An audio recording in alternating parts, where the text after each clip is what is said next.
Hello, and welcome to Rethinking Our History, where we seek to shed a light on events that have been forgotten and covered up, and to make us all question how much do we really know about our history? I'm Felicia. And I'm Ian, and we are here to reveal all the sordid details of history that have been swept under the rug. Get ready to get angry, be curious, and maybe have a laugh or two as we rethink our history.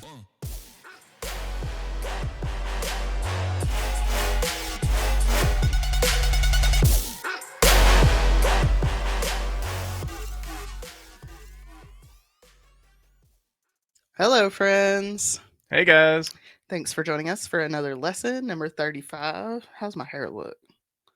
I should have asked that before we started, but oh well. It looks good. Okay, good.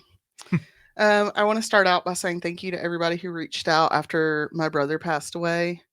I appreciate all the support from friends and fans, and thank you for being patient as I learn to navigate this new grief. Um, Now let's get into the business. If you found us here first and are a fan of the paranormal, give our show, The Paranormal Lovers, a try. Over 100 episodes about everything from the Southern Narwhal to a few of our true crime episodes. A true crime show that had a short run on Patreon. Blah blah blah. Look, I still can't talk. Yeah. They're like, oh, she's been away for a month. No, I ain't got no better. If you would please be so kind, please give us a follow, share, rating, and review, if possible, on social media and your favorite streaming app. We are on Facebook, TikTok, and Instagram, as well as videos on YouTube. Just search for The Paranormal Lovers in the search bar. We're also on iHeart, Spotify, Apple, all that shit. Although when people search Apple Podcasts, they seem to not get us. Yeah, it's 50-50 on that one, so good Yeah. luck. If you would like to support the making of these shows, we have a couple ways to do so. First, we have the merch store at theparanormallovers.threadless.com. There you can get shirts, stickers, wall art, and many other things. We also have a Patreon at patreon.com/theparanormallovers, where for only $5 a month you get early access to unedited videos of both shows, as well as stickers and other swag from time to time. And finally, if you have a personal story, topic request, you'd like to be a guest on the show, or you just want to chat, email us at theparanormallovers@yahoo.com. All right, so we're back into history. We're going to talk about another white man, Oh boy. another mediocre white man who thought much more of himself than he was actually worth. Right. This event happened when I was technically an adult, but it was a week or so after I graduated high school. So I wasn't really paying attention to the news. But I think you either have to be born in the early 2000s or have lived under a rock to not know the name Killdozer. Yep. I remember it on TV. What was Killdozer? Killdozer was a heavily modified bulldozer that was used on June 4th, 2004 to destroy several buildings and terrorize the residents of Granby, Colorado. Who would do such a thing? Guess. Marvin Heemeyer. Yes. A disgruntled middle-aged white man. Marvin John Heemeyer, and I'm going to call him Marvin, even though I usually use their last names because They're bad people. I'm hoping I'm saying Heemeyer right, but it's like Heemeyer, Right. Heemeyer, I don't know. Was born on October 28th, 1951, on a dairy farm in South Dakota. Well, don't you know? Don't you know it? He joined the Air Force, and in 1974, he was stationed at Lowry Air Force Base in Colorado. In 1989, he moved to Grand Lake, Colorado. Some people saw Marvin as a good guy. His brother said, quote, he would bend over backwards for anyone, end quote. But that's not how most people who knew him saw him. Local resident Chrissy Baker claims Marvin threatened her husband when he refused to pay for muffler repair. Needless to say, he paid his bill. Marvin had a gambling problem and campaigned for the legalization of gambling in the county. In 1994, a measure was proposed to legalize gambling in Grand Lake. Marvin. See, I can't even say his fucking name right. Marvin. Until you're out of practice. Yeah. Marvin once almost got into a fight with a reporter who opposed the measure. In 1992, Marvin spent $42,000 on 2 acres of land. His plan was to lease the land to a friend who wanted to build a mechanic shop, but there was an issue with the sewage. The previous owners had buried a cement mixer as their septic tank, What? like the ones on the back of the trucks. Yeah. Yeah. What the hell? And updating the system would cost him over $100,000. When the town told him a septic tank would be cheaper, he became enraged that the government was not willing to cover the bill to get him connected to the sewer system. Hmm. In 1993, Marvin decided to open his own muffler repair shop on the land after his friend allegedly lost interest in the property. In 1997, he would be approached by the Dosha family to buy the property. He initially asked for $250,000. Remember, he paid $42,000. Wow. But over time, he kept raising the price until he was asking for $4,500,000. Wow. Yeah, again, a mediocre white man who thinks way too fucking much of himself. Right. After this fell through, Marvin set out to protest the family's plans to open a concrete plant next to his land.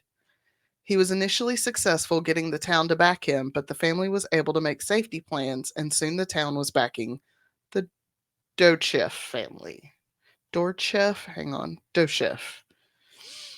In November of 2000, Marvin filed a lawsuit to block the plant, but by this point it was a done deal. On January 9th, 2001, the plans for the plant were approved, with Marvin being the only opposition. He attempted to appeal. Banana peel. I was thinking more like an onion, but yeah, the decision, even going so far as contacting the EPA, but was unsuccessful in stopping the building of the plant. Even with all the bullshit Marvin had pulled, in June of 2001, Joe Dosheff offered to let Marvin hook up to their sewer system if he would drop the lawsuit. Marvin hung up on him, which is wild, Because considering that's what he wanted, right? Like, that's all he wanted. which is wild of him considering around the same time his concrete barrel septic tank had filled up. So what does Marvin do? He pumps his literal shit into an irrigation ditch at the back of his property. Oh, no. And instead of just dropping his fucking frivolous ass lawsuit and getting a free sewage hookup, he attempts to hook up to another neighbor's system, but got caught. What the hell? This led to the sewer district finally taking action 9 years after the first complaint and fining him $2,000. And then his lawsuit was dismissed. Some people see this as the trigger for what was to come next instead of, oh, I don't know, taking accountability for his shitty behavior. Marvin blamed his lawyer for his failure and attempted to demand a refund. Like, sir, that's not how lawyers work. Yeah. you don't get a refund when you lose your case. Sure don't. I'm like, at this point, I'm like, how much more wild and crazy can this motherfucker get? Oh, wait. Right. Knowing that he had lost his battle, Marvin shifted gears. In July of 2002, he traveled to an auction in California where he spent $16,000 on a Komatsu D355A bulldozer. After having it shipped to his shop, he put it outside with a for sale sign on it, but no one was interested. In October of that year, Marvin shut down his shop and put almost everything up for sale. When the dozer didn't sell, he saw it as a sign from God. Oh, no. Say, forgive my sins, Jesus, save my soul. Sorry, y'all. If you travel from North Carolina to Georgia, taking 40 to 26 to 95, all along 26 and 95, there's these big yellow signs. Yeah. And every time I see one, it's like, I got to be real dramatic about it. Jesus. Jesus! 1 year later, he sold his land for $400,000, but leased out half of his old building to quote unquote finish up some work. He built a wall to separate his space from the rest of the building and changed the locks on his side. Behind the wall, Marvin made illegal living quarters so that he would not have to waste time driving back and forth to his house.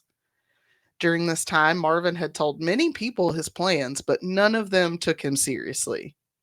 Oh, they should have. What's even wilder is that people had come by his building but never noticed the massive fucking bulldozer sitting in the middle of the room. Right. Like, what? He's like, yeah, people were in here. It was right there. And they just, Didn't notice it. Like, oh, he's not building a death trap. it's like, oh, yeah, that's cool. Okay. Like, what? The tank that Marvin called the MK tank was covered with inches of steel and concrete. Marvin had mounted several cameras to the outside of the dozer for vision. These were connected to two monitors inside the dozer and covered with 3-inch thick pieces of polycarbonate. He also attached compressed air nozzles that would blow air to clean off the cameras. All So, right. like, smart. Yeah, Smart. That's like some real meticulous planning and execution right there. for sure. Inside, Martin had installed fans and an air conditioner. He also made 3 gun ports that were covered with half-inch thick steel. After the fact, they would find 3 handguns and enough food inside to last a week. Wow. On June 4th, 2004, at 2:15 p.m., Marvin began his rampage. He targeted the ones he felt had started it all and made his way to and through the concrete plant. Cody Doshef was working at the gravel pit when he was informed of an explosion at the precast concrete shop. Employees attempted to slow the dozer down by putting things in the treads, but everything was crushed in its path. Yeah. Cody at first thought the dozer was being remote controlled. He fired his handgun at it and even climbed on top, but nothing he could stop this thing. Cody then grabbed his loader, but after Marvin started firing at him, he abandoned the machine. Marvin continued to shoot at Cody and then at officers when they arrived on the scene. Mm. Officers attempted to shoot out the cameras but could not get through the thick plastic. They were almost ran over when he targeted their firing position and ran through it with his dozer. Wow. He's on a fucking rampage. Right. Marvin left the concrete plant and headed down Agate Avenue towards town. One thing he did not change about his machine was the speed at which it moved down the road. Right. So he was only going about 5 miles an Oh, geez. hour. This is not funny. Thankfully, nobody is hurt other than him in this. So, like, Right. we can laugh about it. But all I can imagine is, like, just like cops just like jogging beside this thing while it's slowly trundling down the road. Like, how do we get in it? Legitimately. This allowed emergency services to do a reverse 911 call to warn the residents to evacuate. Under Sheriff Glenn Trainer climbed on top of the dozer looking for any way inside. He even dropped a grenade down the tailpipe and it didn't do shit. Wow. Like, what? That's crazy. He ended up having to jump off the top of the machine to avoid being hit by debris. The next target was the Granby Town Hall. At the time the rampage started, there was a children's story hour taking place. Oh, my God. But thankfully, they had been warned and evacuated just minutes before he destroyed that building. Right. He then targeted the office of a zoning board member at the Liberty Savings Bank. Outside, cops were just jogging alongside the dozer because there was really nothing they could fucking do. Yeah. Literally nothing they could do. Next, Marvin targeted trees and streetlights before targeting the local newspaper and the mayor's house. Yeah. All right. The mayor's wife was home. She was like 83, and thankfully she had just gotten out moments before he showed up. Jesus. A scraper was brought in and left in the path of the dozer, but he just pushed it aside as he drove through. Next, Marvin targeted a propane storage yard. Oh, no. There were tanks in that yard that were filled with 30,000 gallons of propane. Jeez. Marvin fired at the tanks, hoping to set them off, while law enforcement hurried to evacuate a half-mile radius around the yard. which, like, Marvin didn't hit any of the tanks. I'm like, dude, what? That would have been a big explosion. Yeah. Because beside them was transformers. There were Mm, transformers beside the propane storage yard. that's no good. Who on the zoning board thought that was a good idea? I don't know. Marvin fired at nearby transformers, but was only able to hit one time. In the path of the half mile wide blast that could have happened was a senior living facility that had not yet been evacuated. Wow. Not being able to blow up the propane yard, Marvin left, pushing aside another scraper to continue on his rampage. At this point, law enforcement had used up over 200 rounds of ammunition and were concerned he would begin targeting civilians. It is alleged that the governor, Bill Owens, had considered a missile strike Wow. to stop Marvin. Of course, his office denied that he would ever consider such a thing, but it wouldn't be the first time a government agency has used bombs to stop someone. Nope. Maybe it was Philly that made this governor decide not to drop a Hellfire missile or Javelin anti tank missile into the middle of this small fucking town. Yeah.